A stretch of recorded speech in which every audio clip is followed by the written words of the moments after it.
They had a lot of former players back, which was a lot of fun last night, and they came back today for the spring game. It's always neat to see the former players come back. This is why we do it, is for those guys. And I thought our guys, especially our young guys, had a nice day out there. Ty and Damaris and James Hendricks with the big pick, and our offensive line I thought did some really good things with some young guys up front, and a couple things jump out. Cole Karch does a nice job against a really good veteran offensive line, pushing the pocket, getting a sack, and so we'll evaluate the film on Monday. But really pleased, and I think we came out of it healthy, which is the most important thing heading into the summer. So open up for questions.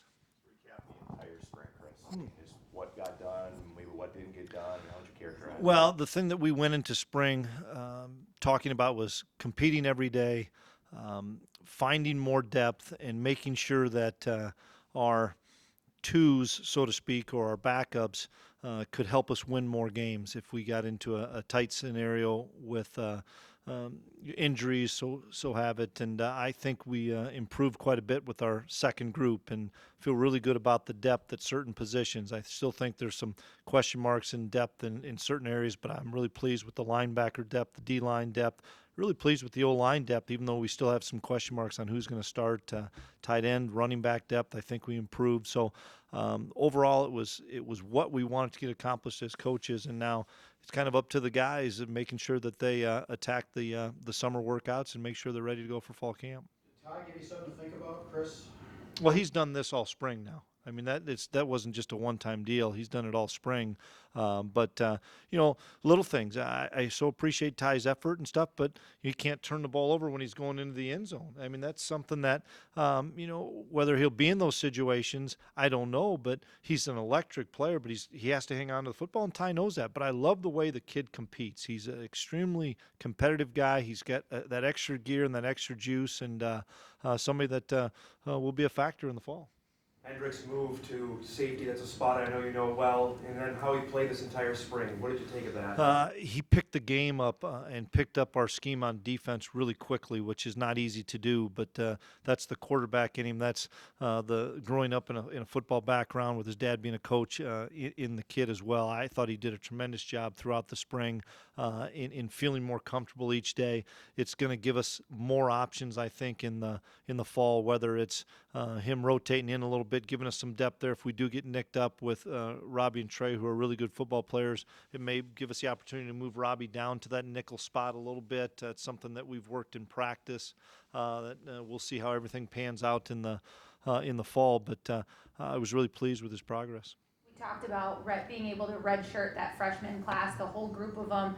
How much did they grow in particular this spring? Yeah, that was really key for us to be able to redshirt all those guys, and it gave him a full off season with Coach Kramer.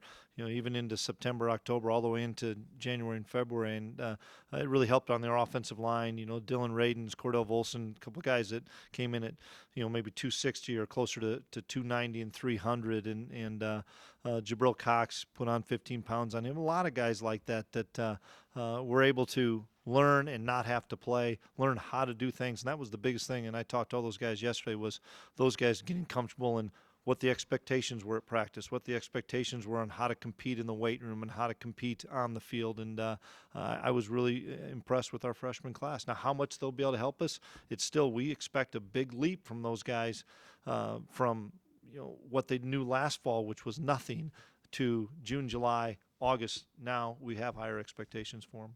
Are you a better football team now than you were at this point last year, Chris, in your opinion? I mean, I know it's hard. It's really hard to tell. I mean, that's a tough thing. We lost some great seniors that were really versatile guys. So time will tell.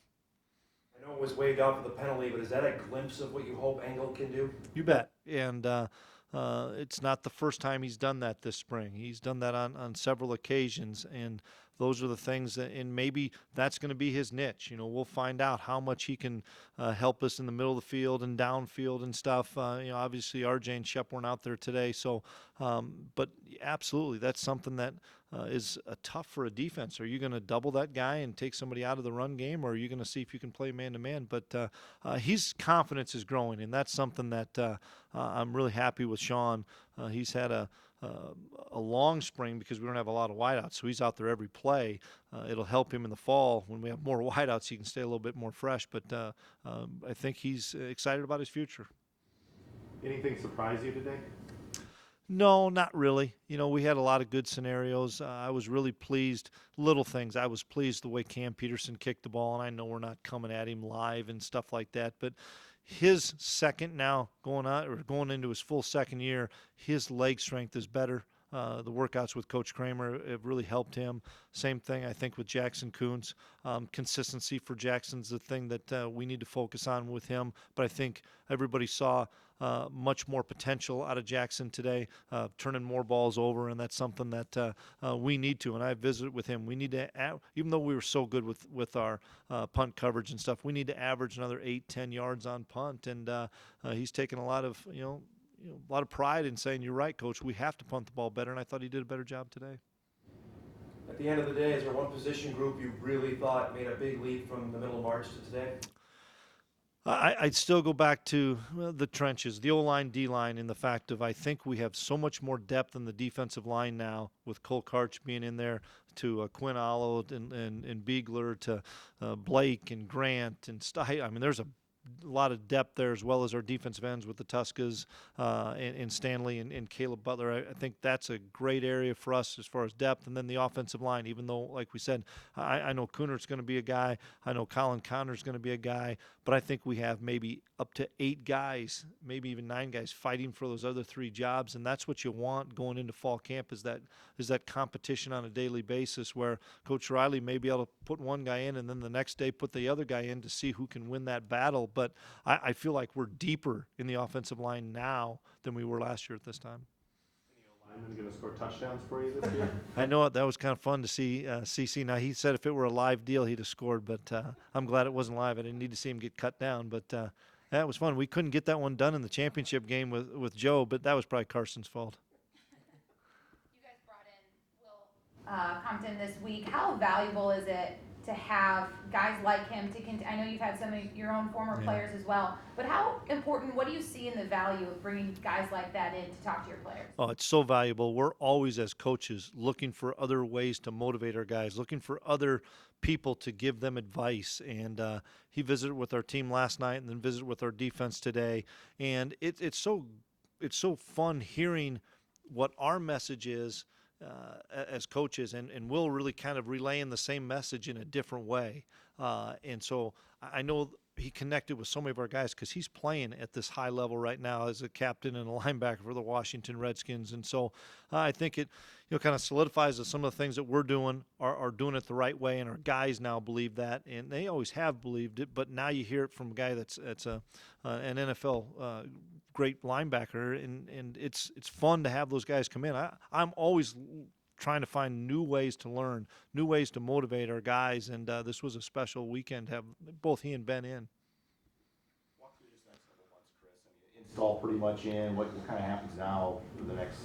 Well, it'd be nice if it were just break time, but we hit the road starting on Monday as coaches for our big evaluation time for our 2018 class, and then as coaches, then we come back into June and evaluate those guys, and then get into our camps, and then a little bit of a break time, and then it'll be July 30th before we know it. Our players, Kramer gets them right away on Monday for a couple of weeks, and then they have finals, and then they'll get a break to go home, and then they'll be back on Memorial Day or around then, and get into the summer. So it's, as everybody knows, off seasons in college football are shorter and shorter, and I know that's not going to get any better. It's going to get worse. So cherish the time that you have away from the game a little bit, but always have it on the back of your mind, because I think we have special things in store for this year.